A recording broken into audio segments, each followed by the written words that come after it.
ठीक है, तो ये भी काफ़ी बेसिक सा क्वेश्चन है, ओपन पे ही है।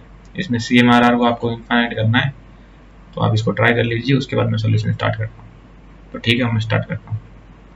तो यहाँ पे CMRR को इनफाइनाइट करना है, तो सबसे पहले CMRR को डिफाइन करना पड़ेगा। CMRR होता क्या है? Common mode rejection ratio, common mode rejection ratio, and that is equals to AD upon AC।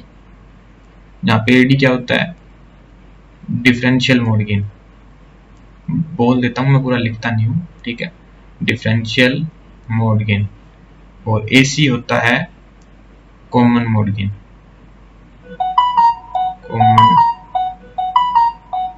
Mode gain. Okay, so अब CMRR को इनफाइनाइट करना है। इसके इनफाइनाइट करने के दो तरीके हो सकते हैं, या तो AD को इनफाइनाइट कर दो, या फिर AC को जीरो कर दो। अब डिफरेंशियल मोड गेन को आप AC को जीरो कर दो, AC को जीरो कर दो। अब यहाँ पे आप डिफरेंशियल मोड गेन को इनफाइनाइट नहीं कर सकते हैं, क्योंकि डिफरेंशियल मोड गेन इसका फॉर्मूला अगर आपको पता है तो वो होगा RD अपॉन RC। ये बेसिक कॉन्सेप्ट है, ये एक्सप्लेन नहीं कर सकता मैं। तो RD अपॉन RC इनफाइनाइट तो कर नहीं सकते इसको, तो अपने पास एक ही तरीका बचा, हम कॉमन मोड गेन को जीरो कर देंगे। अब ये दोनों चीजें भी क्या होती है उसके बारे में पता करते हैं। देखो, तो किसी भी ओप एम्प का आउटपुट वोल्टेज किस तरह लिखा जाता है? Non ideal, V0 equals to AD into VD, AD into VD plus AC into VC, जहाँ पे AD डिफरेंशियल मोड गेन है, AC कॉमन मोड गेन है, पहले बताया था। VD होता है डिफरेंस वोल्टेज, मतलब V1 माइनस V2, और VC होता है कॉमन वोल्टेज, मतलब V1 प्लस V2 बाई 2। अब देखो, सर्किट के अंदर अपन को केवल AC से काम है, मतलब कॉमन मोड केस पे काम है। तो अपन को क्या करना है कि AD का इफेक्ट गायब करना है, मतलब डिफरेंशियल मोड गेन का इफेक्ट गायब करना है। तो उसको गायब करने के लिए अपन क्या कर सकते हैं? VD को जीरो कर सकते हैं। अब VD को अपन ने जीरो कर दिया, तो केवल V0 इक्वल्स टू केवल AC इंटू VC बचेगा, और वहां से अपने AC की वैल्यू निकाल लेंगे। AC की वैल्यू कैसे आएगी? V0 अपॉन VC से आ जाएगी, वहां से V0 अपॉन VC से AC की वैल्यू आ गई। अब उस AC की वैल्यू को जीरो रख देंगे, तो वहां से कंडीशन आ जाएगी। तो इस तरह क्वेश्चन सोल्व करेंगे। तो अपन क्या देखा? अपन को VD को जीरो रखना है, तो VD को जीरो रखने के लिए V1 should be equals to V2 and that should be equals to V। तो नेक्स्ट पेज पे मैं सोल्व करके बताता हूँ। So what we should do, V1 equals to V2 equals to V। so उससे क्या होगा? VD equals to जीरो आ जाएगा,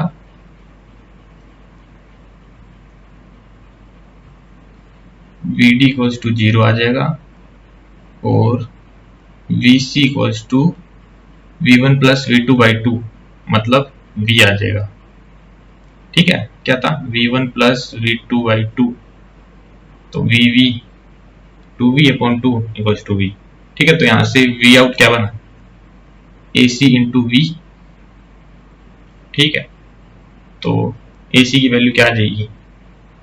V0 अपॉन V। अब पहले पेज में वापस चलते हैं। अब यहां से अपन को V आउट का एक्सप्रेशन लिखना है, और एक चीज अपन ने यहाँ पे क्लैरिफाई कर दी है कि V1 की वैल्यू अपनी V के इक्वल है, और V2 की वैल्यू अपनी V के इक्वल है। ठीक है, और V0 की वैल्यू फाइंड करनी है। अब फिर से वही बेसिक कॉन्सेप्ट आपको पता होना चाहिए कि अब V0 का एक्सप्रेशन कैसे लिखा जाता है। चलो मैं थोड़ा सा बोल के बता देता हूँ, और वरना आपको ये इतना तो पता होना चाहिए।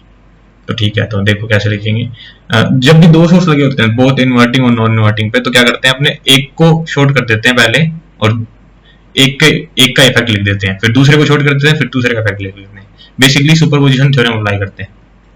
तो मान लो मैं पहले V1 को शॉर्ट कर देता हूँ, ठीक है, तो केवल V2 का इफेक्ट होगा। V2 के इफेक्ट से नॉन इन्वर्टिंग वोल्टेज पे V अप्लाइड है, तो V2 के इफेक्ट से आउटपुट वोल्टेज आएगा minus RD upon RC into V। और इसके बाद मैं V1 को शॉर्ट, इसके बाद मैं V2 को शॉर्ट करूंगा और V1 का इफेक्ट देखूंगा, तो उसके कारण आउटपुट आएगा RB upon RB plus RA into 1 plus RD by RC। ठीक है, तो इसको लिखते हैं अपने V naught equals to minus R D upon R C B plus R B upon R B plus R A into 1 plus R D by R C. देखो जब open start होता है तो उस समय इतना एक्सप्लेन करते हैं, कोई भी टीचर एक्सप्लेन करता है, मतलब थोड़ा बहुत अपन ने पढ़ा हो तो इतना तो एक्सप्लेन करते ही। तो यहाँ पे मैं थोड़ा सही क्वेश्चन ले रहा हूँ तो मैं सोच रहा हूँ ज़्यादा कुछ एक्सप्लेन ना कर पाऊंगा एक वीडियो के अंदर। तो ठीक है, अब हम क्या करना है, AC की वैल्यू 0 करनी है, AC की वैल्यू 0 करनी है, इसका मतलब वी आउट को 0 रखना है। तो इस वैल्यू को अपन को 0 के इक्वल रखना है। तो यहां से क्या निकल के आएगा, R D upon R C equals to R B upon R B plus R A into 1 plus R D by R C. ठीक है, गड़बड़ तो नहीं हो गया? सही है, सब सही है। चलो ठीक है, अब इसको थोड़ा सा अरेंज करेंगे। तो मैं R B plus R A upon R B को इस तरफ ले आता हूँ और आर डी वाली पूरी टर्म को उस तरफ ले जाता हूँ। R B upon R A upon R B equals to R C plus R D upon R C into R C upon R D. देखो आर सी से आर सी कट हो रहा है, R D upon R D मिलकर क्या बन जाएगा 1, और फिर यहाँ पे क्या टर्म रहेगा R C upon R D plus 1, और यहाँ पे क्या रहेगा R A upon R B plus 1। तो एक्सप्रेशन क्या है, नेक्स्ट पेज पे लिखते हैं। तो R A upon R B is equal to R C upon R D. ठीक है, तो ये एक्सप्रेशन था। एग्जाम में कुछ भी दिया हो, R C R D R B की वैल्यू दे देंगे, आर ए की वैल्यू पूछ लेंगे, तो ये आंसर है। तो जब भी कॉमन मोड गेन 0 करना हो, मतलब CMRR इनफाइनाइट करना हो, मतलब आइडियल केस लेना हो, तो R A upon R B और R C upon R D का रेशियो इक्वल होना चाहिए। Okay, thank you.